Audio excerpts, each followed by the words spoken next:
Without further ado, here it is, boys, girls. Ethan Klein of the H3H3 podcast Hassle. and H3H3 properties. So are you pretty hyped up on the Crowder? Oh my event? God, I'm so hyped up, dude. I'm so excited. So you want to give us like what happened? You want to run us through like what was going on in your mind and how this started? So we're exporting we're uploading it right now. So it's gonna hit the YouTube's hopefully in a couple hours. 60 seconds. Oh, wow. What happened was, it's gonna be up tonight, I think, hopefully. Yeah, Steven said he's uploading it tomorrow, so I was like, I'm not gonna let this motherfucker he's gonna try to spin it like he knew that something was gonna happen or that like he's the victim. He's definitely gonna play the victim. But he is the victim. We murdered him. Oh shit! Really? So you want to give us a tease? Like, so it did happen. Are you wearing holsters right now? Yeah. Yes. We're all wearing holsters. Yeah, of course. I can't go in the presence of such masculine energy without holsters myself. Here, I'll in honor of Steven Crowder, I'll put a Glock on my desk because he does that too. Yeah. Here you go. I'll put it right here. Can you do that on Twitch? I mean, it's not real. It's an airsoft gun, so. Okay. Yeah, I don't have like a cool one that like looks like this because I know he has it on his desk. Like we're just. So does he? I didn't get a chance to ask him. Does he actually carry a gun in his podcast studio? I don't know. But that would be a wonderful question. Like, who are you worried about? Like, is someone going to come into your podcast studio like with a death squad that you need to be carrying? So what happened was me and Steven were having these back and forths. He called me. He said that the clip of me talking about something about I want everyone to get vaccinated. That's obviously something that I'm interested in as a sane, rational human being. Yeah, you're a libtard, a pussy. That's why. Yes. Yeah, I'm a giant pussy that got vaccinated and don't want to kill people as a result of not being vaccinated. And so he called the clip of me talking about saying something like you can trust scientists, it's okay.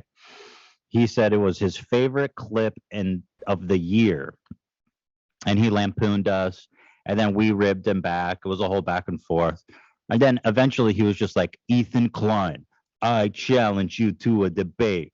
This is the only time I will ever challenge you, and I'll never talk about you again. Because I rely on all of my relevancy, from Steven Crowder. So that was a big hit to me emotionally, him saying he would never talk about me again. But anyway, we thought it was so rich that he was willing to debate me, someone who is not a political minded person, somebody who is not a debater, and someone who, let's be honest, is not even that smart. And so we brought up we thought like, let's debate this guy and let's get someone who actually is all those things that I'm not. Because like, if you're having a debate, it should just be on the merits. What does it matter with who? He wanted to debate the merits of trusting authority or whatever the fuck he said. So okay. And so what happened was Dan figured out some technological sorcery, because we got him so good because we put all the ball in his court. It was his Zoom call. They sent the link. They sent the time. They felt very comfortable that there was no way for us to get him. So we joined their Zoom link this morning, and Dan, as I said, figured out some black sorcery where he could zip Sam's feed. He could cross the feeds. Ghostbusters style. Yeah. Wow. And so we got to the point where we're like, okay, well, let's do this thing. And then kind of Sam just popped up. And the result of it, which I don't want to give away, is just Steven had a meltdown and he gave something away in his fit of passion that it will haunt him his whole career. No way. Yeah, it was a complete wow. It was a complete fatality. Oh, that's exciting. I'm so excited to see this because you saw the cut that he did, right? Like that he posted. When I saw that, because I'm familiar with the drama between you and him, like, because I thought it was so dumb that he was like upset at you for saying like, listen, if you're too fucking dumb to like follow basic principles, like, if comprehend you're getting your news, if you're getting your news from Facebook, you don't need to doubt Fauci's credentials. Yeah, and and he posted that on the intro, which I thought was weird because it like makes you look good. I think right now what happened after the call is they first of all panicked, and right now they're in they're having a red alert moment where they're trying their best to spin this in a way where he doesn't look like a tool, which is going to be very difficult for them. I think his audience will eat up whatever he says, but I think at large, this is going to be one for the books for old Steven Crowder. I'm so stoked. I'm so excited. There's one other really funny detail is that because when we were going back and forth with Steven, Dan called him out. He said, debate Sam Seder, stop being a bitch. And so we knew that was on his radar a little bit. And so we were actually scheduled to have this debate last Monday. And what happened was Sam ended his show early for this little ruse we were pulling on him. And last minute, right when Sam ends his show, Crowder has a family emergency. Now, I don't know if there was a family emergency or not. The timing was coincidental. But then when you think about it, so fast forward to this week, we scheduled again for this week. And what we did this time is we had Sam pre-record his show and broadcast it live so that Crowder thought Sam was live. So we call in at 12, right when Sam's show starts, and we're doing a sound test. Crowder is conspicuously not at his desk. But so now we're doing the sound test. Crowder's at a screen. Then all of a sudden, when Sam's show goes live with this pre-record, Crowder comes into the frame and says hi. Now, what happens next? What happens next will be the best thing. It will be the best thing ever. Well, I saw bits and pieces of it. He was like, oh, I knew this was going to happen. Oh, like he was just like being sarcastic, but it seems like he seemed very frazzled and... he put the camera, he wouldn't even put the camera on him at first. Once Sam came out, and I was like, put the camera on you. Don't be a coward. Don't be a coward. But you could tell that there was just sheer pandemonium in the studio. He was telling his dad, cut the feed, telling people to get him spot. It couldn't have come out better, honestly. I wasn't sure how it was going to come out. It really couldn't have come out any better. I mean, he's an intellectual giant. He destroys college freshmen in the marketplace of ideas by using like think tank backed messaging. Like he uses the dialogue tree very well. So I thought maybe he could effectively use that on Sam Seder as well. I'm surprised that he wasn't more confident in his dialogue tree against someone like Sam Seder. We tried to foster a conversation between them, because Crowder had expressed that he was very eager to have a conversation. And we thought, well, what's the difference if it's me or Sam? You want to have this conversation? Let's do it. But he was very opposed to talking to Sam. But the good thing is we had there was just a lot of yelling and freaking out for, I would say, a good 15 minutes, right, Dan? It felt like 15 minutes because it was just it was brutal. Juicy, bro. It was maybe what I really expected was Crowder just to hang up, but he did not hang up. He fought. He That's flailed, awesome. I'll say. That's awesome. And there's, like I said, he in the heat of the moment, he says something that he will forever regret. Oh, that makes me so excited. That makes me so excited, dude. I'm excited. I'm very stoked. I mean, you're gonna get a lot of hatred from the right for this. I'm just letting you know. Like Tim Pool's Tim Pool's already tweeted about it, saying you're a drama baiter. Like this is all you do is drama. But if you check that tweet, it was under someone's tweet, right? It had 2 likes and 120 responses. Yeah, no, this is something that a lot of people on the internet have been waiting for a long time, because like these intellectual giants, the intellectual giants such as, Steven Crowder and Ben Shabibo, they make all of their money by looking as though they are always open for debates, and then they rarely ever want to debate anyone who is like capable. Go ahead. I was talking backstage with the guys that I will say in Tim Pool's defense that he actually does debate with these guys, which I will say is more respectable than these other guys who just dodge. But yeah, he's also. I'm perfectly happy being hated by them. I want to be hated by the people that. I want to be hated by the people that I should be hated by. What do you think about 978 dimensional chess? Do you think that that's what occurred? Do you think this is like a... Yeah, I was like, I don't know what he's talking about. The only thing what I think happened is that he filmed something afterwards to try to make it look like he called this happening. Where but that's not really, he didn't get one on us at all. I mean, so if I'm playing 250,000 degree chess, I accept that.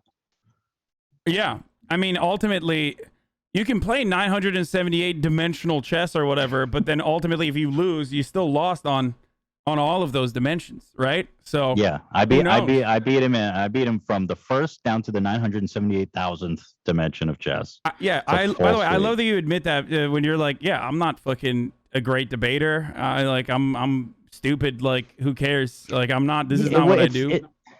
That's why his offer to debate me is just disingenuous. It's like, you want to look good for your audience, but like, we both know that I'm not a good opponent for you to debate. Yeah, he described it as a layup, and it would be if I was dumb enough to debate him one-on-one, or gullible enough. But another thing that you should ask Steven about, or well, I didn't get the chance, but is that lawsuit that all the conservatives are super hyped over doesn't exist. Did you know that? What lawsuit? Steven suing YouTube. You saw the hubbub that everyone's all stoked on this. Oh, wait, I didn't even know that Steven Crowder was suing YouTube for what? For for banning them or something? For demonetizing his channel, for suspending and stuff. He made all this hubbub about how he's suing, and then like Babibo and Tim Pool and everyone was getting all hyped, and he's it's part of the grift, and there's no lawsuit, no public record of it that I could find. And as you know, lawsuits are all public record, so it should be there. He hasn't filed it. There's a heritage.org like announcement on it. Maybe it's not like specifically about Steven Crowder. I don't know. It could still exist. I don't know how.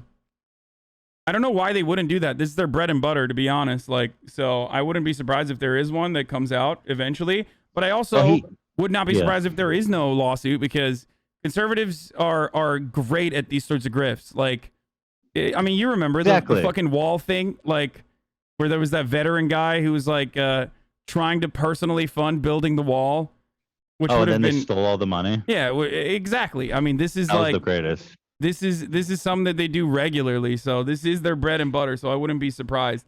But the thing is, suing YouTube for something like that does not come without risks, because if it's ruled to be like a bad faith lawsuit or frivolous, or Google is going to pursue them for legal fees big time and come back on them huge. So it is not. So suing someone like that is not without risk. Yeah. No, absolutely. The difference is, like, conservatives do have a lot of money. I mean, that's why they have, right. That's why they have an endless pool of funds to consistently give to right-wing commentators, right-wing outlets. Does that really happen? I've always wondered. I mean, we still don't know who funds the Federalist, for example. Like, there are all these like right-wing papers and right-wing outlets that we don't even know who fucking funds them, right?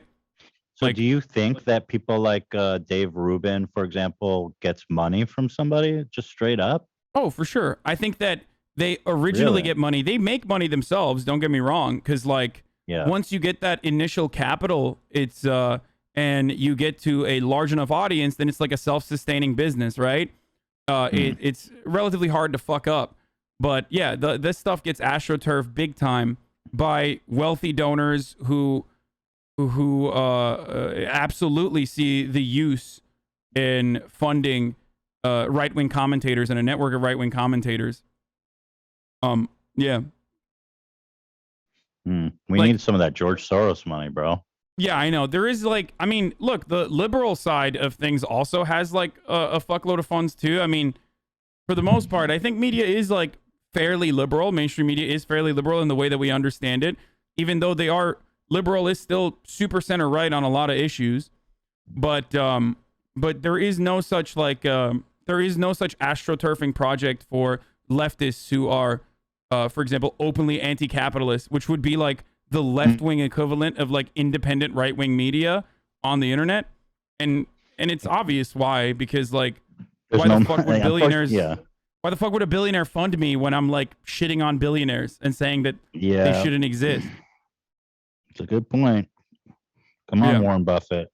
Come on, Warren Buffett. Put your money where your mouth is. Yeah, it'd be nice. He loves to talk about how, you know, there should be a higher tax for the wealthy. It's like, come on, give me some of that money. Yo, that motherfucker, I gotta say, Warren Buffett, I always like thought, oh, he's a cool dude. He says it like it is. He's donating all of his money. But like this report came out from what's the name of the paper, Dan? Where ProRepublica, where it's Oh yeah. where there's like these motherfuckers are not paying any income. And then I listened to like the Daily did a podcast about it. And when I found out this is what people like Warren Buffett and Bill Gates and Jeff Bezos do, they don't liquidize their stocks. They just take out loans. Of course. Yeah. And I was like, motherfucker, you're gonna talk about higher tax rate and while taking out loans so he doesn't have to fucking pay taxes. It's like, dude, that's dog shit. Yeah, they have endless collateral, so they have literally unlimited. They functionally have an unlimited purse to take out loans, and then they could even like demonstrate losses and whatnot on their pre-existing assets. Yes, in an effort to like write off. Yeah, everything is written off. That's why they get away Zero with income. like. That's why they get away with like their functional tax rate is like significantly lower than the average Americans, because of how much money they make. Like it's according to this it was like 0 or like 1, 2 or 3%. Yeah, Warren Buffett was paying like 0.01% or something. Like it's crazy between the years that they figured it out. And the worst part about it is like Joe Biden's administration, instead of saying like, yeah, these are loopholes that we need to close, is saying like, who the fuck leaked this? Like we're gonna pursue whoever leaked this in the IRS. It's like, come on, dude. Oh. You know, it pissed me off too, because like, let's be honest.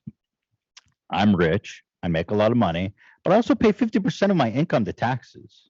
Yeah. And so like when the guillotine comes out, I don't want my head on the chopping block because people like fucking Warren Buffett ain't paying their bills. But you know what I mean? What do you have to I say pay about my that? fucking What do you taxes. have to say about that Google image though? Wealthiest Americans, dude. You're right up there. Number 5% frenemies, baby. Yeah, it's over, Yeah. dude. It's fucking over, dude. They're coming for you. It's just not fair, dude. It's fucking, I pay so many taxes, bro. And I gotta be like, people hate rich people. And I feel like I'm pulling my weight around here. You know what I mean? Yeah, no, I completely understand. I try to make that argument regularly on this broadcast. People get mad at me too, where I say like, listen, athletes, celebrities, like they have fucking unions. And as a consequence of those unions, they get a significantly larger percentage of the profits that they generate. From a leftist point of view, they get a significantly larger percentage of their own labor than the average worker does, okay? And that's why they're fucking wealthy, but their wealth, as long as they're not like, you know, doing the exact same things that like Jeff Bezos does, which is pretty much, you know, they can do a smaller version of that, but not like to the same degree. They're still paying a fuckload in taxes, which should still be higher, by the way. I don't even have a problem with that. But that's not where the real wealth is. That's not where the real wealthy are hiding their assets. Like, that's the way that they avoid, the way that wealthy people skirt taxes is by, you know, not having a tremendous amount of taxes on capital gains. That's it. Capital gain. Yeah, exactly. Capital gains. And then bruh, this loan thing blew my mind because I was always wondering like how, like Jeff Bezos' salary is 80,000 a year. That's all the He's money he poor, ever. dude. He's so poor. That's it. He's like, hey, I just make 80 grand a year, bro. Oh, and by the way, yeah, I'll buy that $150 million house cash. Yeah. The funniest part about that is that like that's literally what Trump did too, and every liberal was so mad at Donald Trump for doing that.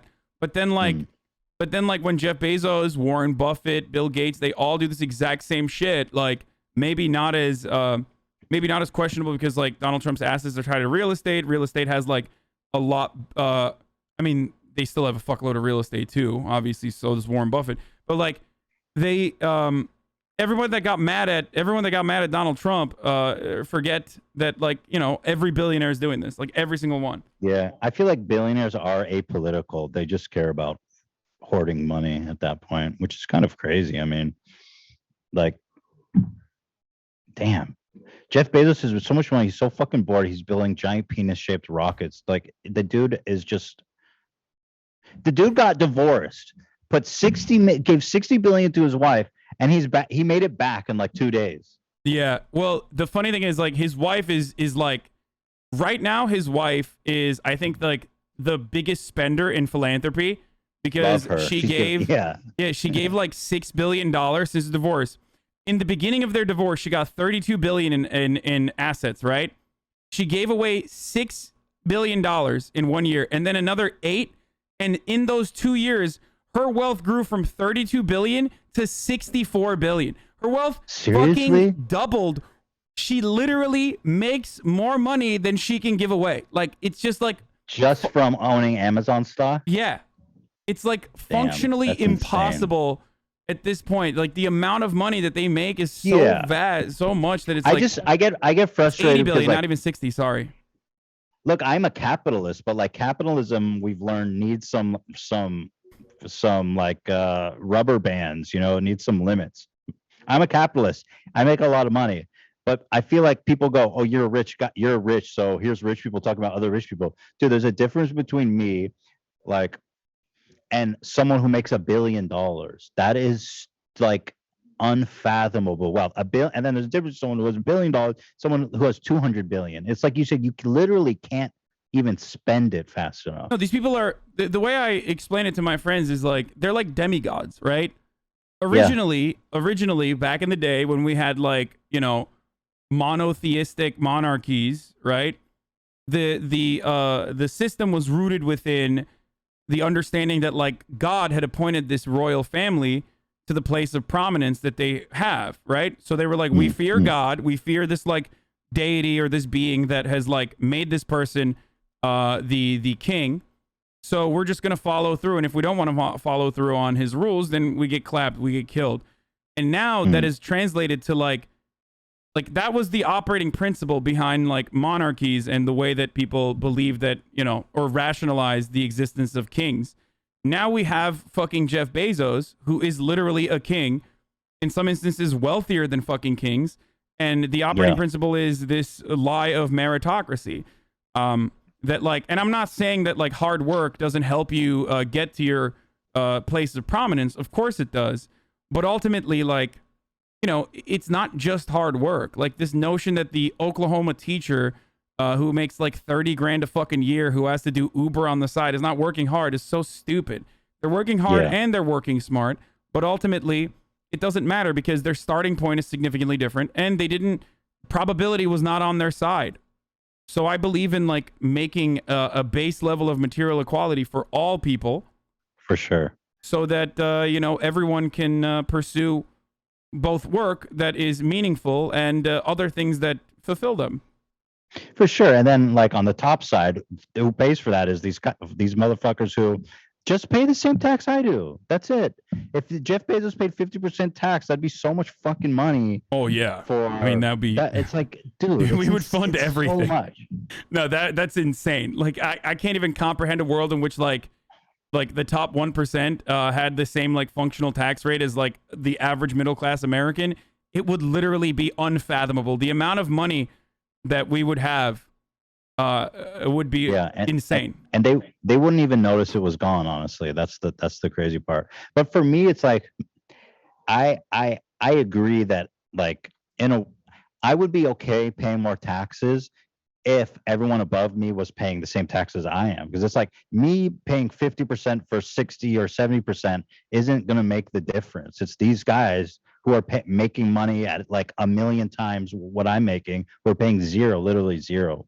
And it's like society is just becoming dysfunctional, which doesn't benefit them at all. It's like in their, so I don't get, it's like it's in their personal interests to make sure society functions, and that it doesn't fucking people don't take out the guillotine, bro. People are about to chop his head off, man. Yeah, I mean, 57,000 people said they signed a petition to not bring back Jeff Bezos' rocket to Earth or some shit. Like people are not too fond of him, you know. But no.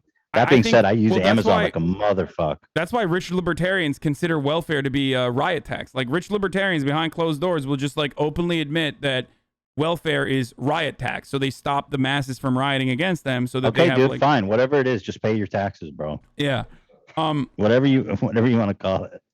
Yeah, it's just it's really silly, but a similar operating principle exists within like COVID vaccines. If you recall, and Bill Gates was responsible for this, when the COVID vaccines were coming out, AstraZeneca bought the rights from Oxford University, publicly funded research, to, that was like the first viable COVID vaccine, right? And Bill Gates reached out and was like, do not open this IP for everyone to use. Like they wanted to keep the IP protected, right? For this vaccine. And a lot of people were upset at that, understandably, and said, this is fucking bullshit. What are you doing? You know, why are you saying this? Why are you doing this? Bill Gates's argument for it was really silly. But exactly the same thing that you said about, like, you know, disrupting the balance of this planet exists with the COVID vaccine. If you were to open the IP up so that, developing nations could produce their own brand of the vaccine, and so that like India could produce even more vaccines than they currently are, and everyone could have their own version of the COVID vaccine, like we could open up the global economy way faster, right? And that's crazy. Good for tourism. Yeah. That's good for every other sector. Yeah. And yet, for some weird reason, well, not the weird reason, I know what the reason is, other wealthy people in other industries were not speaking out against like opening this IP and making like a universal. What interest did Bill Gates have in preserving the IP? Well, obviously, that's what most wealthy capital owners have, which is that if you set a dangerous precedent that you can all of a sudden dismantle IP protections for this reason or that reason. Oh, what a sick fuck. Yeah, then what's up? Like, what's to stop them from dismantling IP laws for other things that might be declared necessary in the future? And that would ultimately hurt. That would ultimately hurt all business owners. It's psychopathic. Yeah, I mean, it is. What do you think about that Bill Gates leak, dude? I didn't expect that shit about how he's like fucking around, getting weird with people in the office. I was like, damn, even Bill Gates is out there sleazing it up. I mean, he's horny. He's a horn dog. I mean, I didn't know this, but like apparently sexuality. Apparently, Melinda was already working under him, right, or something, like when he was already like the richest man in America. I thought Melinda was like ride or die, like met him when he was a poor man or something. But I was wrong. What I thought too. Oh, yeah. Apparently, I was wrong. Cash. I can't imagine having sex with Bill Gates though. It's just like he doesn't seem. Yeah, he doesn't. He's not like fucking Jeff Bezos or Elon Musk, who like very clearly keep it tight. You know what I mean? Like I think they're doing like steroids or something allegedly. Oh yeah. Bezos is jacked, bro. Yeah, they keep it tight. Like they definitely care and consider the way that they look. Whereas like Bill Gates is kind of schlubby, you know. He just like doesn't really care. So he's not like fucking. He's not doing like. I don't think he cares about like pleasing his partner. Is what I mean. He's not a giving lover. No, I can't imagine. But also at the same time, like I just. I feel like, what do you do if you're Bill Gates? Like, you can't have normal sex ever again for the rest of your life. You know what I mean? You're fucking Bill Gates. Like, the ethical considerations there is always going to be there. Why can't he just have a normal marriage? Why does he have to be like out trying to fuck everything and everyone? It's like, dude, just, I don't know. Bill Gates, it's like, does every guy have to always like become this insane sex predator once it's just, can't you just chill with your family? I thought he was the one. He was the family man. He had the kids and the wife. He's out there, you know, he's drinking poop water. He's doing his thing. Drinking poop water. Yeah, you seen that video? Yeah. It's just like, why did Bill Gates have to be the one to go around and start sexually harassing people? I just didn't see it coming, bro. I think it's just like they don't get it when they're younger and they don't develop into it properly. And they're like, you think the temptation is too much? Yeah, they're just like, you know, they're like sexually frustrated, repressed. So they turn around and they're like, well, now I'm a fucking billionaire. Like, I want to fuck, you know, I want to fuck but it's weird. Like, it's not like he was fucking models. Like, he was like trying to fuck like accountants and shit in Microsoft. Yeah. Like, what are you doing? Yeah. Like, well, I don't know. That other side is weird too, because like if you're trying to fuck models, then who do you go to? You go to, you know, Jeffrey Epstein, and we all know how that. Oh, brother. We all know how that turns out. Well, apparently he was him. So apparently the story is that his wife was concerned about his closeness with Epstein, right? Which is the reason why she got the divorce, and that fascinates me. I don't know. I feel like that's a bit of a PR move. I think like Melinda Gates' PR team is so good. Wow, I mean, she's so that's powerful. Pretty vicious to throw that out there if it's not true. I mean, like, well, we know for a fact that he did meet with Jeffrey Epstein a bunch, but we didn't know what like the actual like conversations were when he met with Jeffrey Epstein. He goes, Jeffrey has a very interesting lifestyle.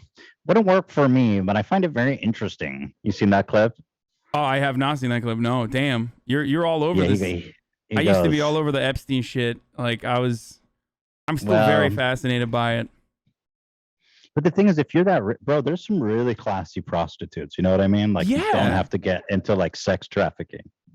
Yeah, that's what. No, for sure. Like 100%. Like if you just want that, you can do it in a way that's not trafficking people. Yeah. No, absolutely. Absolutely. You can do ethical cooming. Like.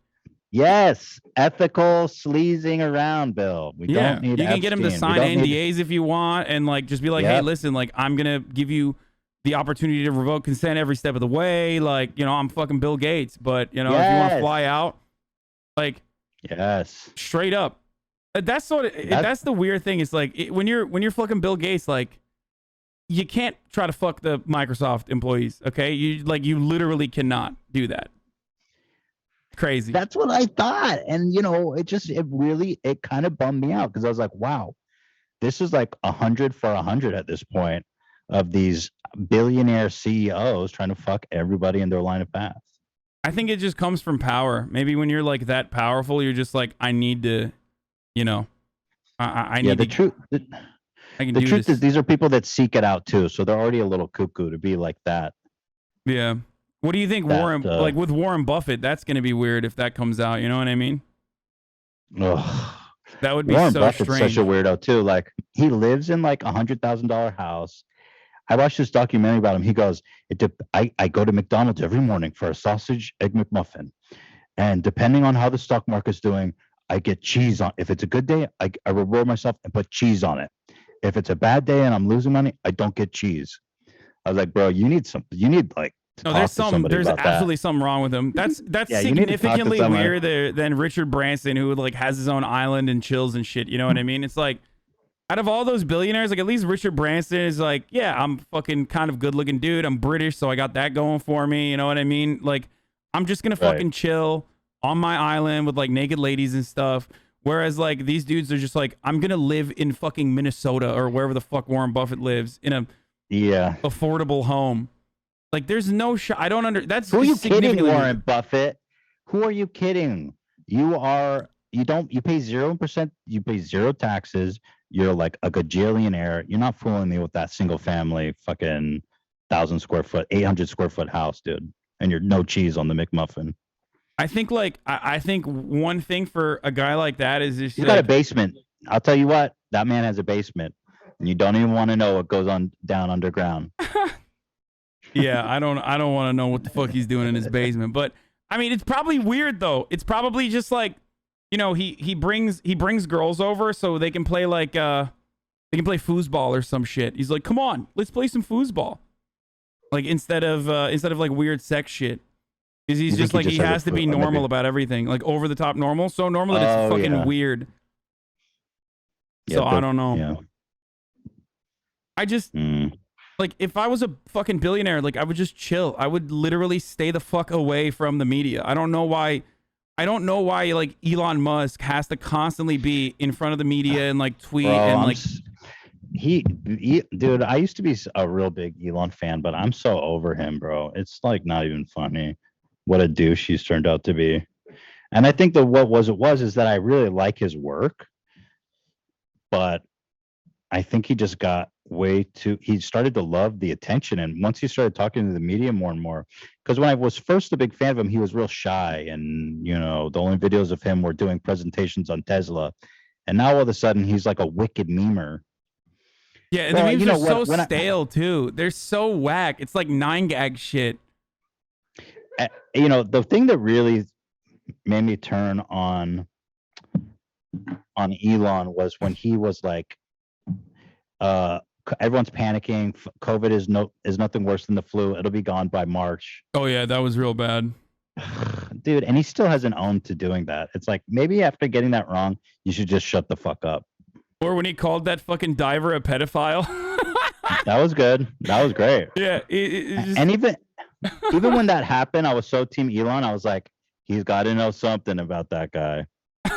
Hey, at least you admit it. Like, but yeah, I think it got to his head that like he wanted admiration from like the worst people too. Like, these are what, like, why do you care about what some fucking Redditor thinks about you, dude? You're like a mega billionaire. Like, just chill, just do your thing, be normal.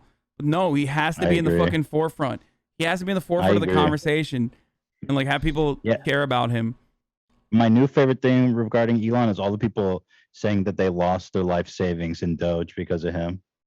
Oh Jesus, yeah. Didn't he tank Doge and say that he's no longer allowing Bitcoin and stuff? And like, how does that work? Because I feel like that space is very that space was like very pro Elon, right?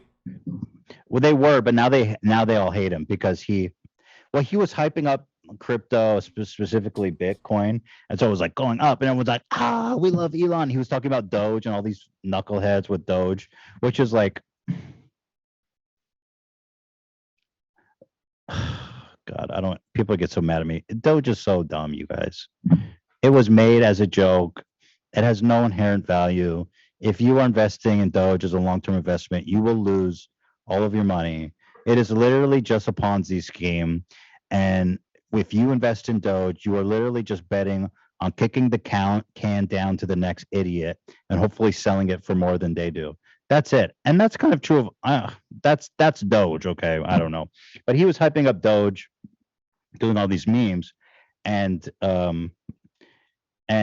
Tesla did this thing where they bought like billions of dollars of Bitcoin for some reason as like an hold liquid. I don't know. And then all of a sudden he started going out and saying that crypto is not decentralized because it's run by China and China's mining all the crypto, and Tesla's no longer going to use crypto. And so all these people lost a shitload of money. So I think they all hate him now, all the crypto bros. Yeah.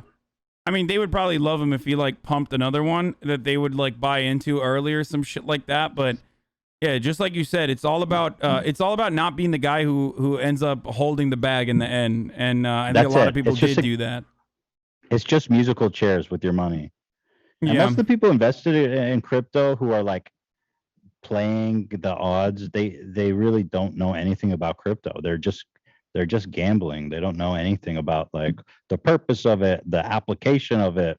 I mean, you can't really even use it anywhere except the new thing is like you can use Ethereum to buy NFTs, which is cool. But like Bitcoin, does anyone buy shit with Bitcoin? I mean, or you know what I mean? I mean, Doge? No, I'm not a big fan of. I'm not a big crypto guy, and everybody yells at me for not knowing enough about crypto while still being critical of crypto, because it's like fucking having a conversation with flat earthers. You know what I mean? Like, not saying that crypto is as like ridiculous as flat Earth, but you know, you just need to know everything about flat Earth. Like, you need to know everything, every minute detail, to be able to have a conversation about these subjects with these people. And it's like, dude, I'm not trying to invest this much time and effort into like learning about cryptocurrency. I'm sorry.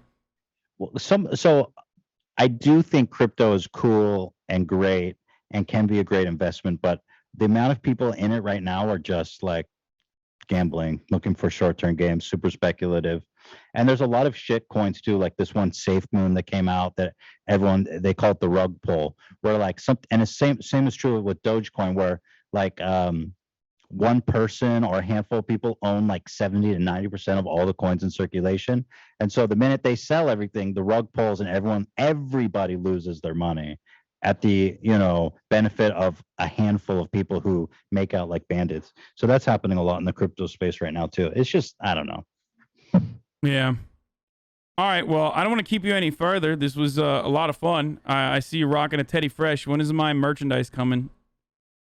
We are putting together a package for you. Hell yeah. I want it to be perfect. I'm checking out your swag. I've been peeping your swag, and I think we'll put a good package for you. Yeah. Okay, I'm excited. That's my payment in Teddy Fresh gear to pump this Steven Crowder video, boys. Yes, baby. Yeah, to the moon. So stay tuned, everybody. This is coming out hopefully in a couple of hours. I'm actually super stoked. I'm legitimately very excited to watch this. Me too. And I say this as like someone who doesn't even like I mean, I've done my fair share of debates. I still do them from time to time when it's like, someone who's like big time and worthwhile to have a conversation with, because like, it's fun. It's intellectual. It's pseudo intellectual sparring. It can be very entertaining, but this is definitely one that I'm super stoked on. Like, I'm making a return. There. I mean, I'm not big on debate culture, because usually it's just performative. Like Steven wanting to debate me, that's just stupid. So yeah, no, it's like. But it's in a way like similar to fucking. I mean, not saying that like Steven Crowder is like Floyd Mayweather in this circumstance, because he's not that great at debating either. But like, he's done the training to know what the talking points are. That's it. Let's say he's Greg Paul. No, that's not a good analogy either. I'm me, and he's someone that's actually trained at boxing. Yeah, basically. I mean, we thank you for your.